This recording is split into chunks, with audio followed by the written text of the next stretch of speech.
Hello, and welcome to this week's Thoughts from the Green Room with your host, Jeff Mays. This week's topic is on rebuilding.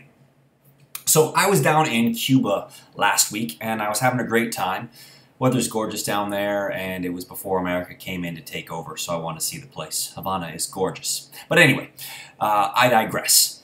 I was down there, and I was taking a look at this palm tree, because we don't have palm trees up here. And something that struck me about the palm tree was the fact that running down the side of the tree looked like a line of fur. It was really freaking cool. So I walk over to the palm tree and I very carefully reach in and touch it. Of course, you know, if this was a horror movie, I would have got poisoned and turned into a zombie or something like that. But in real life, what happened was it crumbled away. It wasn't fur at all. A section about that big crumbled away with my little itty-bitty touch. Oh, that big. What it was, or is, and I noticed it on all the palm trees, was an anthill. The ants had built like a superhighway, if you will, and covered it all the way up the length of the palm tree. And it literally was a giant tunnel that the ants were going up and down the tree on. It was kind of cool. I imagine given the heat and humidity, it was probably a hell of a lot cooler. And I had just destroyed their superhighway. And all these ants came pouring out, and they were all freaking out, and they're running all over the place and doing their thing. And I thought, oops, stepped back a little bit, and I watched.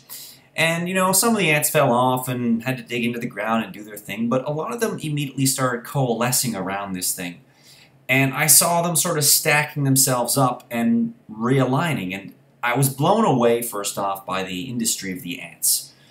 And it was obvious to me within 15 seconds that the ants were figuring out how to restructure and rebuild this superhighway which I had just destroyed. It was an unintentional thing, and they now had to do with it. You know, freaking, you know, tidal wave takes out Los Angeles. We're going to figure out how to rebuild. You know, we have a major ice storm in Toronto that takes out power lines. We figure out how to rebuild.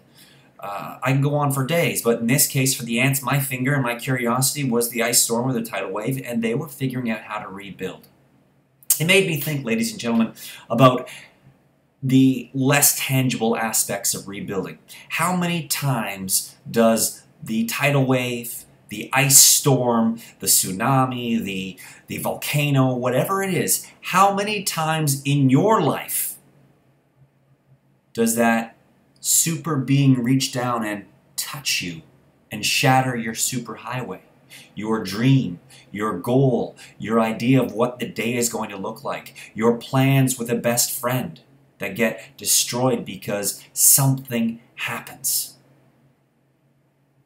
The question that I have, or the thought that I had, was in all the times that it's happened to me, how do I rebuild?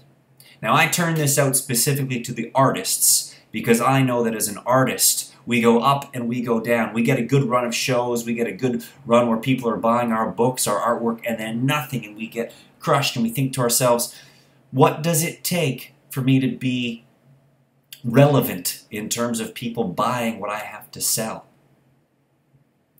And I put it out to you this week, ladies and gentlemen, the challenge of what do you do to rebuild? What do you do when that tidal wave takes you out and wrecks your superhighway? There are your thoughts from the Green Room for this week. Enjoy it, and I will see you next week.